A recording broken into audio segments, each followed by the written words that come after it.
In fact, what does one hear when one hears music? The harmony, the melody, the pulse, the rhythm, a sense of space between notes, intervals, emotion created by harmonic progressions, suggestive of very subtle moods that could be highlighting a melodic line, which by itself, unless Gregorian chant, does need a harmonization to fully reach its potential of emotional and intellectual connection with each of us individually, different levels while listening at the same time or independently when we listen on recordings. And of course, in a recording, you can go back and start again if you want to immerse yourself more into the details which might have escaped you if your original listening or your hearing quality doesn't detect enough of the elements of which some are marvelous while hidden, either because there's some long value that has a decay, especially on the piano, or is it in pattern of inner voicing that is so beautiful, so elegant, so noble, so beautifully, naturally displayed, and therefore flowing through possible intermissions of music, because in fact the musical discourse doesn't always continue non-stop. Of course, in polyphony you have several voices expressing themselves at the same time, and you might be distracted while trying to follow a few, two or three, while the patterns of decorative accompaniment, which are often hidden either in the lower, either in the inner middle range of the texture and the spectrum of sounds, it's in fact something you can only taste, literally, like an aftertaste after you took several opportunities to hear the different flavors and fruity or smells or imaginations of situations in which the music plunges you through your own imaginations, your own reflection. And perhaps after hearing it several times, unlike in a live performance, you manage to gather more about what you heard. It could be double-edged, because then it could say, hey, I liked it better when I just heard a simple line. It is true, the melody is supposed to be this unforgettable perfume, as I like to think of it. But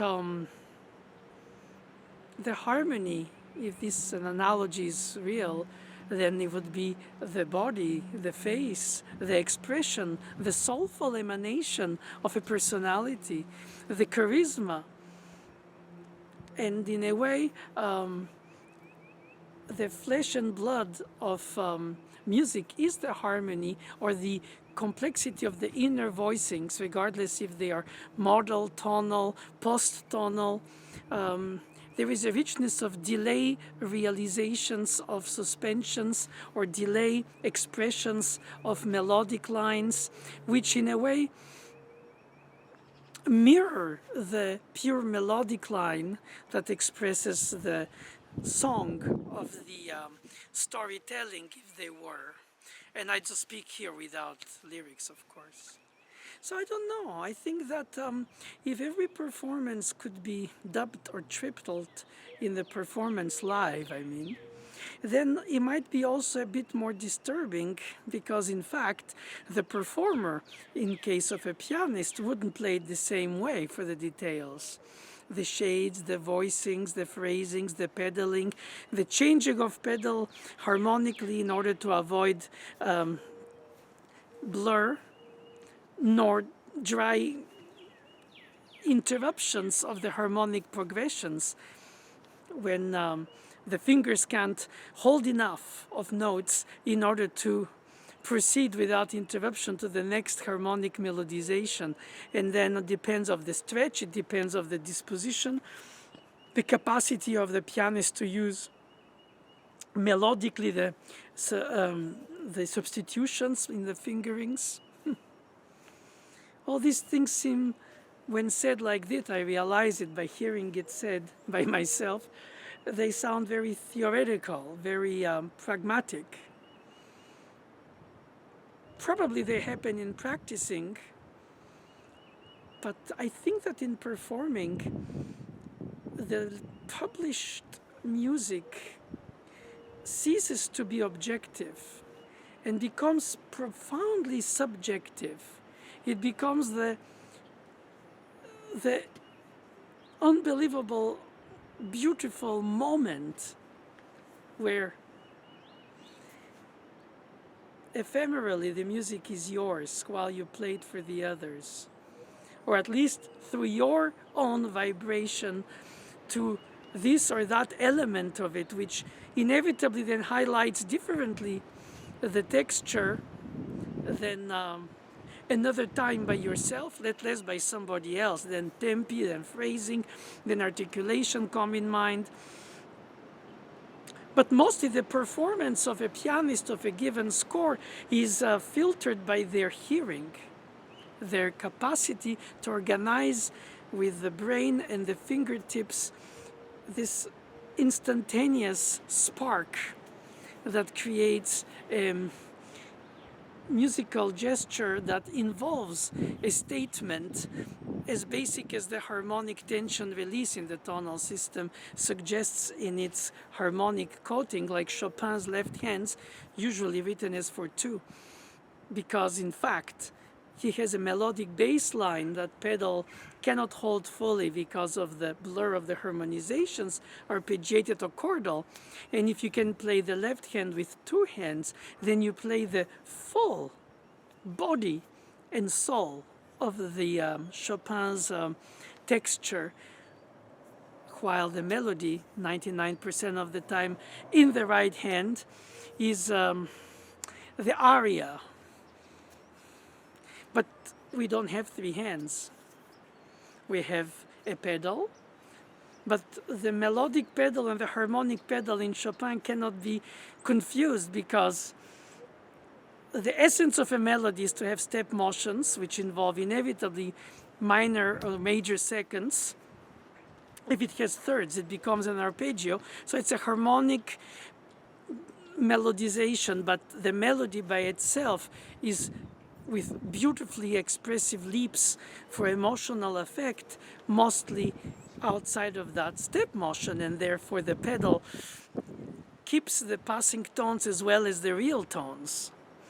And therefore, unless the touch is featherly light and the pianissimo is incredibly soft in terms of vibrations that are caught in the pedal with all the 88 dampers up on the piano, then you have to change the pedal for the harmonic progression. Is it by bar, by half bar, sometimes in a rhythmic harmonic acceleration, 4 or 8 harmonies in a single bar, like in the codas of his ballades.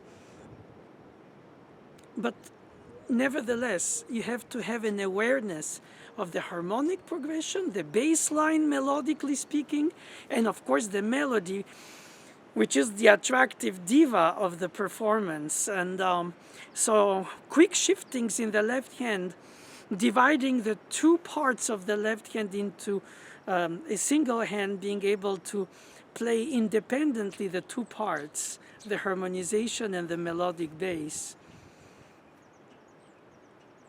And that means that you have to have a harmonic approach, aware from the tempo and of the pulse, because if not, you would just land on the note, and you need to touch it before you play it, not only to touch the right long distance further down the keyboard bass note, but also its quality of sound by touching it before you play it, which means that you have to count independently from the gestures which you do. So you anticipate in the gesture, and then at the same time you organize a group of bars in your phrasing, storytelling, melodic organization, for which the harmony furnishes, in fact, the mood. And truly said, the rubato allows to delay the melodic note from the bass note. It does. It helps. It makes it able to be almost what Chopin used to supposedly say, my right hand plays while my left hand ignores it. Whichever context that was said in, I think the independence of the linear hearing of the vertical pianism is probably what saves the interpretation. You follow a bass line and you follow a melodic line and you follow a harmonic progression, and they don't always connect, and you have an upbeat and a downbeat in the phrasing, or where it restarts and how it breathes, how the phrasing expresses a human breathing emotion level, not just a rhythmic indication on a score, which are objective facts, all organized in bars that in Chopin are same length. And thankfully, when you hear a Chopin piece, you hopefully don't hear the bar lines. They're there to organize the view of the performer reading the score. And because of the fact that pianists always think about how to align the two hands when they learn a new piece, and then when they start practicing separate hands, they are lost in translation of the piece because it only makes sense together. But then, in order to manage all these elements together, you have to practice them separately in order to put them back together in a capacity in which, to a certain extent, an autoplay by muscular memory complements the fast growing intensity, importance of the melodic line, which in the performance stage takes most of your attention, because it's the eloquence of the speech. It's the expression that dubs not only emotion but meaning. Just like a singer needs to know where they'll breathe before they start a phrase, or an oboist or any wood instrument player, pianists don't need physically to breathe, but the music calls for those breathings. And of course, Chopin, being in the Romantic era of the Western European tradition, run-on sentence, delayed expectation of yearning for climax, which elusively sometimes doesn't even come, but makes you go towards it. There's some kind of heroism of the wounded hero expression in Chopin chromaticisms in the melodic line, some connection to the Baroque lament that so much expressively brings out the sense of decay. Of course, all these things are easily said than done. I think the awareness should be the most possible, and the autoplay, the autopilot playing from muscular memory, repetitive practicing should be to the minimum. Why? Because if not, you don't stay enough as a performer, being your own conductor, ahead of what you play. And you need to be just like the conductor for the orchestra while you're both by yourself when you're a pianist. Counting loud voice is one option, metronome is another, and that's what most people use. At some point, you have to develop through your finger touch. For pianists, it's the most important because that's what motivates their even memory for most. The contact with the sound, even if we don't directly touch the sound production through the action of the piano. But yeah, you need to be able to, the heightened quality of hearing bring all these elements with awareness and carry yourself through the phrasing, thinking ahead of what you play. That helps a lot because the unexpected always happens, especially in the single performance on stage in front of a group of people for whom you play, through whom the music speaks, because first and foremost it spoke to you. That they know it when it's a jury, or they don't when it's a regular audience of people who just want to enjoy the storytelling. And even if they have heard it often by others, so it's a piece that nobody heard before that you bring them to hear or to like because of your conviction of it, as well as in a famous piece, conviction of yours might be different from the way others do, not just for the sake of it, but because you bring in your culture, your understanding, your filter of all that. So in other words, it's not just going through the notes, it's restating it.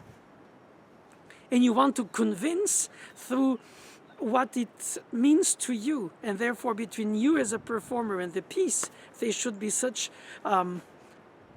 unity. You don't watch yourself play or listen yourself play in front of people. You anticipate the music that you play because when you discovered it, it connected you to something that comes from the composer's imagination inevitably, but more than so, through the form and the texture and the instrumental embodiment of these musical thoughts on paper, it becomes alive. And you harness all that. And sometimes because of the unexpected, as I said, that inevitably happens, you have to deal with on the spot fixing. If it's a memory slip, if it's a finger slip, if it's a lack of continuous concentration that is a little lower all of a sudden, and you feel like, whoops, I was just sort of cruising, gliding with the piece, but inevitably, if I'm not ahead, it's going to come to a stop.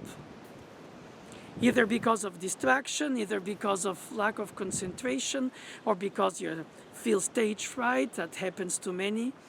But what matters the most is to be always connected to the music, either through your ears memory, either eventually through your visual memory, imagining the score in front of your eyes while you play, the one you've watched when you practiced repetitively. You practice repetitively to play once. And therefore, even if those unexpected things disturb you because you feel like they betray all what you had constructed in your imagination for this performance in the piece, therefore you feel like you got stop and start again. Of course, that you do in recordings. But in performance, what matters is the unexpected making sense of it on the spot. And sometimes you can't make sense of it. You feel like the piece is owning you. And you feel like you're not only not ahead mentally of the texture you're playing, but you're even dragging behind watching your fingers play. These moments are disturbing, but if you know the harmonic progression of the piece, as well as the finger memory for performing it in terms of pianistic technique, the harmonic component, so to say the GPS of the piece, you should be able to fix, if not everything, at least the flow of things in a continuous way. Because you know that you cannot be lost. You can just be temporarily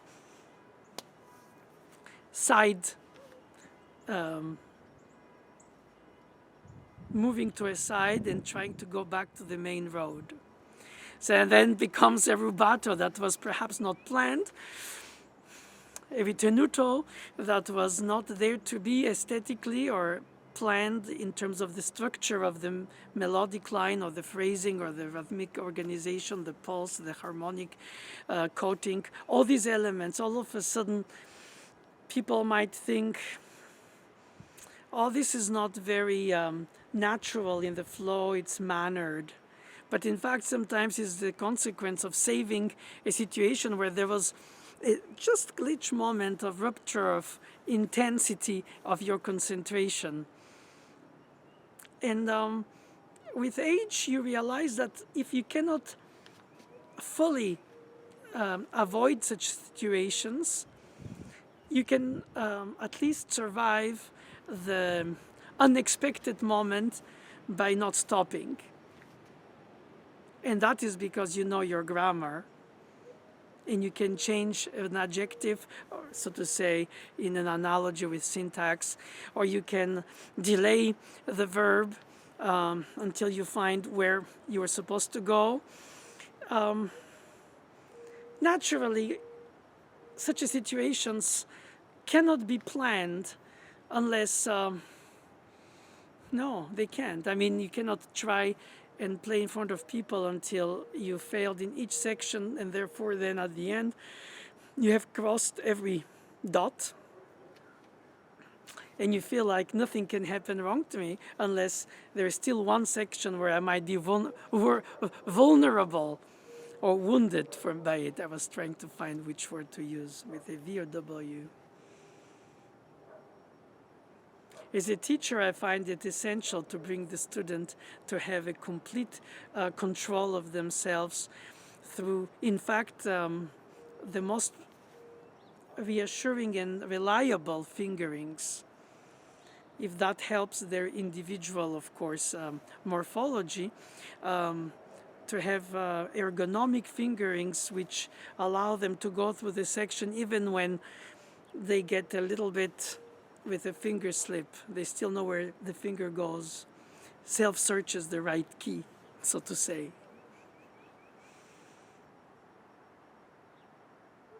But in fact, in the beginning, a student learns the piece, then they start performing the piece, and the more they perform it, the more they start learning how to bring this piece to the audience, and not only to the practice room. It's a different level of intensity, attention, reliability, and handling of the transitions, the tempi, the subtle innuendos, and of course having fingerings which help you sculpt the resonance of the sounds and have voicings that bring this richness of the harmonic component compared to the melodic and the bass melodic line. And if the melody is in the middle voice or perhaps a secondary voice or even the primary voice, then you have to reimagine how to organize the structure of your soundscape and sound painting of that soundscape. In chamber music, it's in a way preset by the composer. And then you have to be aware how to not overplay your piano part, which often is polyphonic or symphonic compared to the single voice instruments with whom you play, combined but also individually in their arias. Whenever on the piano solo music, especially as I said earlier in Chopin, you are the aria, you are the diva as well as the orchestra harmony providing a melodic bass line when there is no secondary melodic line under the melodic line. And sometimes this is what makes the music not less or more, it's just it makes it unforgettably meaningful. You don't need it to be meaningful to love it. You love it because it touches you. It's beautiful. There's no words to describe it. If not, there wouldn't be need for music itself. But if you try, when you organize your thoughts, you try to say, I'm going to follow this. I'm going to space that. I'm going to breathe there. And then when you start playing, you might not happen to reach those goals that you planned for yourself. And the ephemeral beauty of the vulnerable moment makes you do something sometimes better that you never even planned for. It sparks, and then of course sometimes you're upset because even in easier sections, as if it was only obstacle course to be, which sometimes it is in the eyes of students, you make mistakes where you've never made. And all this is beyond only the mistake itself. Is one loses one's confidence, saying, "Oh, all this practicing and still making so many mistakes." So it takes a lot of courage and abnegation and true humility to question yourself and say, "Okay, what didn't I do to secure the performance better? Do I really know the harmonic progression separately from the melody? Do I really know the left hand separately from the right? Do I throughout a section or a piece or a movement of the piece? Do I really have enough independent hearing of what I produce while I play in order to, in fact, supplement to the unexpected? The piano of a given stage responds differently by its action or resonance or acoustics in the place than the way you're used to it. Therefore, the pedaling all of a sudden might need to be re-evaluated, but on the spot is difficult because it's connected to the fingers practicing together in the synergy. So with experience and age, I think you manage to know how to better manage these unexpected situations. And then the piece reveals itself differently to you, a length of sound, a slower tempo. Sometimes you discover the piece not as a new piece, but a new aspect from which you haven't been aware of while practicing it.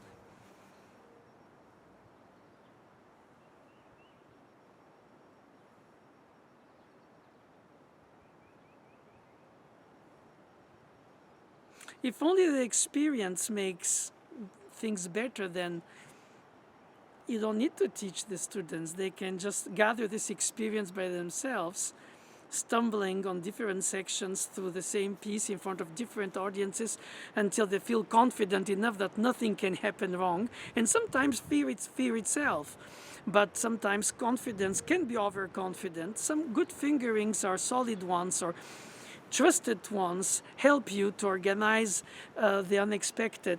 But ultimately, the purpose of it is not perfection, though it's an incredible, an important motivator, is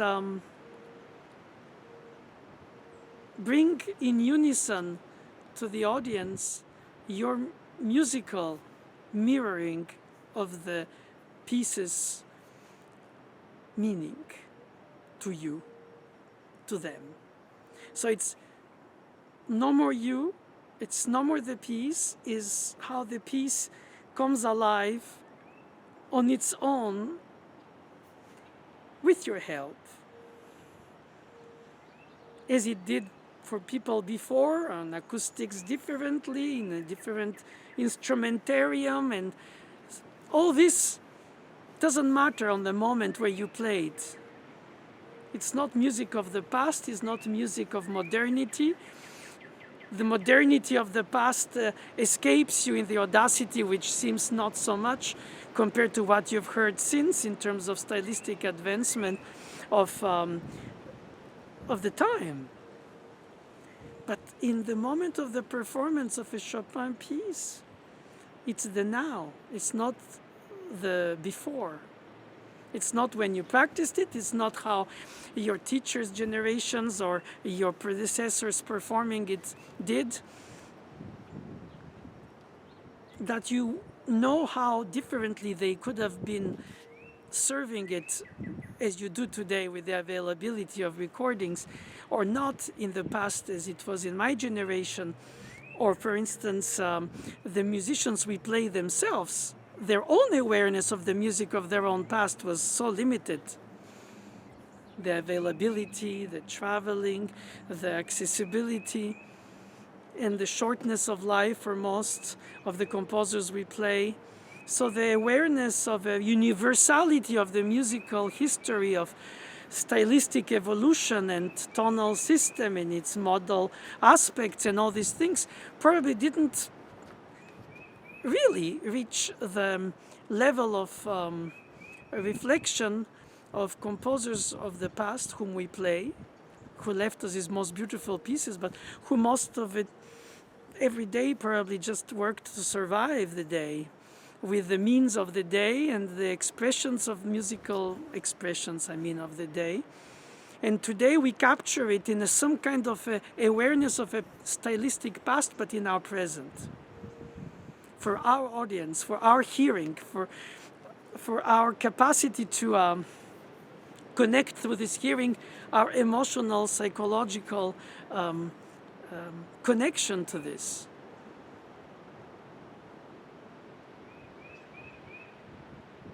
The past is the present during an ephemeral moment.